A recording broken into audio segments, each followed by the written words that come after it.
para sustentações orais. Pela parte recorrente, DGRF, o doutor Homero Cruz Ribeiro. Pela parte recorrida, JFDL, a doutora Maria Berenice Dias. Indago aos ilustres advogados se podemos dispensar a leitura do relatório, e aí iniciaríamos, então, os debates com a sustentação oral do doutor Heleno Cruz Ribeiro. Parte recorrente. Excelentíssimo senhor ministro-presidente Raul Araújo, excelentíssima senhora ministra relatora Maria Isabel Galotti, excelentíssimo ministro Marco Buzzi, excelentíssimo ministro João Otávio de Noronha, excelentíssimo ministro Antônio Carlos, excelentíssima subprocuradora da República, digníssimos servidores desta Corte Superior, cumprimento os nobres colegas numa saudação especial à presença do ministro Vasco Della Justina, que nos brinda com a sua presença e nos brindou com brilhantes votos na terceira turma. O caso aqui, desejo também um 2024 muito proveitoso a essa colenda turma e me somo aos parabéns pelo aniversário do ministro Buzzi, desejando saúde e felicidades. O caso aqui trata-se de filiação socioafetiva póstuma, né? Trata-se de um recurso especial interposto contra o acórdão do Tribunal do Goiás, que manteve a condenação do espólio da pai da hora recorrente a registrar a sua sobrinha por filiação socioafetiva. Portanto, em outras palavras, a autora da ação, sobrinha, pretende ser reconhecida como filha do tio falecido. O acórdão recorrido traz os seguintes fatos descritos, que a autora da ação vivia com seu pai e sua mãe aqui em Taguatinga na década de 80, quando, infelizmente, o pai veio de falecer, remanescendo a mãe viúva e a filha órfã de pai.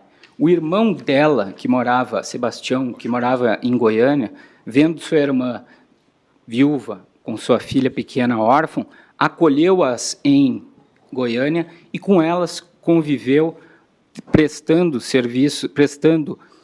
materialmente auxílio e psicológico à menina e à irmã, e com elas conviveu até o final de sua vida. É mais importante que se diga que nos últimos 16 anos da vida de Sebastião, ele fez 5 testamentos, e em nenhum deles ele incluiu como beneficiária a pretensa filha, a sobrinha. Aliás, no penúltimo deles, incluiu um outro sobrinho, mas não incluiu a autora. O que, ao nosso sentir, sai uma dúvida sobre se ele queria ser juridicamente reconhecido como pai. Além disso, quando Sebastião soube que tinha uma filha biológica, tomou um ato volitivo e foi ao cartório e, por escritura pública, reconheceu a recorrente Ediane como sua filha.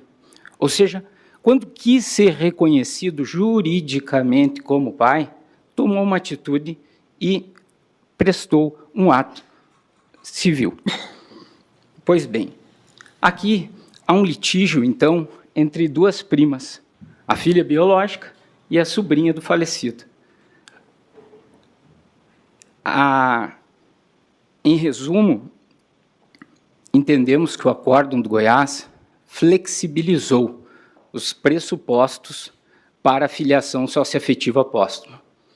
Entendemos que o Tribunal do Goiás deixou dispensada a exigência da manifestação expressa do falecido, sobre qual era a sua intenção. Afinal de contas, ele queria ser pai ou tio da autora. E eu não digo que ele tenha sido só tio, eu não digo que ele tenha sido só pai, eu digo que há dúvida. E essa dúvida se sai exatamente desses 5 documentos que eu apresento, 5 testamentos e uma declaração, uma escritura pública de reconhecimento de paternidade. Aliás, ministro João Otávio, na origem, opusemos 2 embargos de declaração provocando o Tribunal do Goiás a falar sobre essa prova documental e fomos multados, inclusive, nos segundos. E eles silenciaram. Mantiveram a condenação com base na prova testemunhal. Testemunha de quem? Depoimento pessoal da autora, depoimento da mãe da autora, depoimento do tio da autora, depoimento da vizinha do tio da autora, depoimento do funcionário do tio da autora, que disseram exatamente isso. Criou como se filha fosse. Mas isso não basta. O estado de filho, por si só, não basta. Entendemos e respeitamos a tese defendida pela autora, no sentido de que a filiação socioafetiva bastaria tempo e afeto apóstumo. Entendemos que a jurisprudência do STJ não é essa. A jurisprudência do STJ exige um terceiro elemento, ou seja, que o falecido tenha expressado inequivocamente sua vontade de ser reconhecido juridicamente como pai.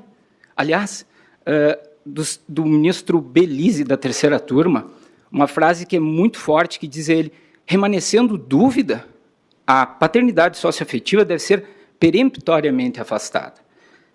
Também da terceira turma, um precedente do ministro João Otávio Noronha, na época, na terceira turma, que diz: a filiação socioafetiva, para ser reconhecida, depende da demonstração da vontade manifesta de estabelecer laços de parentesco com efeitos patrimoniais.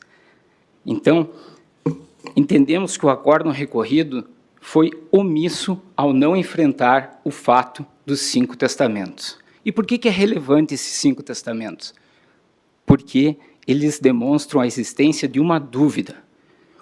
E existe uma razão de ser na jurisprudência do STJ exigir essa manifestação expressa do falecido, qual seja, de que ele não está mais entre nós para dizer se queria ser pai ou tio. E se ele não está mais entre nós, tem de haver uma prova essencial de uma manifestação inequívoca de que queria ser juridicamente reconhecido como pai. Para terminar, e não tomar mais o tempo de Vossas Excelências, um precedente da 4ª turma, de setembro de 2022, da relatoria do ministro-presidente, Raul Araújo. O presidente vai lembrar desse caso, do Ceará, em que 2 enteados pretendiam ser reconhecidos como filhos socioafetivos do padrasto. E a 4ª turma negou o pedido, dizendo o seguinte: apesar de existir prova de afeto, de ajuda financeira, o apontado pai socioafetivo não se demonstrou de forma clara e inequívoca que o falecido queria ser reconhecido juridicamente como o pai dos seus enteados. Ou seja, nesse caso aqui da 4ª turma, julgado em 2002, em setembro de 2002, a 4ª turma negou o pedido a 2 enteados. No nosso caso, que está em julgamento, é uma sobrinha que pretende ser reconhecida filha.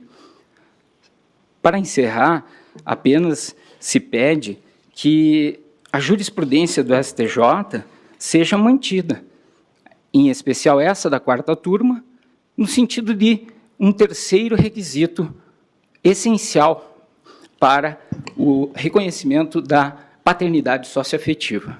Entendemos que a jurisprudência realmente pega emprestado do Instituto da Adoção Póstuma esse elemento, manifestação expressa de vontade, e, por isso, pedimos que reconheça a violação do acórdão recorrido ao flexibilizar essa possibilidade.